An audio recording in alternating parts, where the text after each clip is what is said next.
بسم اللہ الرحمن الرحیم۔ سب سے پہلے حضرت صلی اللہ علیہ وسلم کو آپ کی والدہ ماجدہ نے اور چند روز کے بعد ابو لہب کی کنیز سویبہ نے دودھ پلایا۔ اس کے بعد یہ دولت خدا داد حلیمہ سعدیہ رضی اللہ تعالی عنہا کو نصیب ہوئی۔ شرفائے عرب کی عام عادت تھی کہ بچوں کو دودھ پلانے کے لیے قرب و جوار کے دیہات میں بھیج دیتے تھے، جس سے بچوں کی جسمانی صحت بھی اچھی ہو جاتی تھی اور وہ خالص عربی بھی سیکھ جاتے تھے، اور اس لیے گاؤں کی عورتیں اکثر شہروں میں شیرخوار بچے لینے کے لیے جایا کرتی تھیں۔ حضرت حلیمہ سعدیہ کا بیان ہے کہ میں طائف سے بنی سعد کی عورتوں کے ہمراہ دودھ پینے والے بچوں کی تلاش میں مکہ کو چلی۔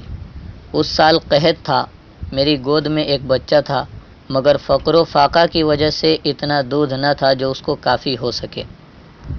رات بھر وہ بھوک سے تڑپتا تھا اور ہم اس کی وجہ سے بیٹھ کر رات گزارتے تھے۔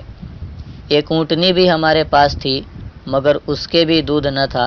مکہ کے سفر میں جس دراز گوش پر سوار تھی، وہ بھی اس قدر لاغر تھا کہ سب کے ساتھ نہ چل سکتا تھا۔ ہمراہی بھی اس سے تنگ آ رہے تھے۔ بالآخر مشکل سے یہ سفر طے ہوا۔ مکہ پہنچے تو رسول اللہ صلی اللہ علیہ وسلم کو جو عورت دیکھتی تھی اور یہ سنتی کہ آپ صلی اللہ علیہ وسلم یتیم ہیں تو کوئی قبول نہ کرتی، کیونکہ زیادہ انعام و اکرام کی توقع نہ تھی۔ ادھر حلیمہ کی قسمت کا ستارہ چمک رہا تھا۔ ان کے دودھ کی کمی ان کے لیے رحمت بن گئی، کیونکہ دودھ کم دیکھ کر کسی نے ان کو اپنا بچہ دینا گوارا نہ کیا۔ حلیمہ فرماتی ہیں کہ میں نے اپنے شوہر سے کہا کہ یہ اچھا نہیں معلوم ہوتا کہ خالی ہاتھ واپس جائیں، خالی سے بہتر ہے کہ اس یتیم کو لے چلوں۔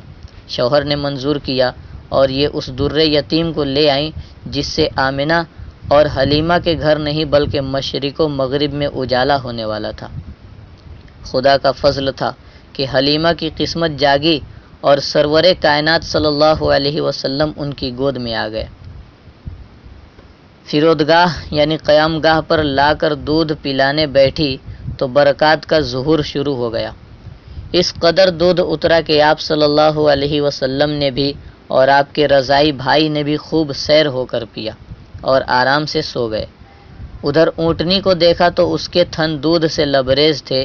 میرے شوہر نے اس کا دودھ نکالا اور ہم سب نے سیر ہو کر پیا اور رات بھر آرام سے گزاری۔ مدتوں بعد یہ پہلی رات تھی کہ ہم اطمینان کے ساتھ نیند بھر کر سوئے۔ اب تو میرا شوہر بھی کہنے لگا کہ حلیمہ تم تو بڑا ہی مبارک بچہ لائی ہو۔ میں نے کہا کہ مجھے بھی یہی توقع ہے کہ یہ نہایت مبارک لڑکا ہے۔ اس کے بعد ہم مکہ سے روانہ ہوئے۔ میں آپ صلی اللہ علیہ وسلم کو گود میں لے کر اسی دراز گوش پر سوار ہوئی، مگر اس مرتبہ خدا کی قدرت کا یہ تماشا دیکھتی ہوں کہ اب وہ اتنا تیز چلتا ہے کہ کسی کی سواری اس کی گرد کو نہیں پہنچتی۔ میری ہمراہی عورتیں بھی تعجب سے کہنے لگیں کہ یہ وہی ہے جس پر تم آئی تھی۔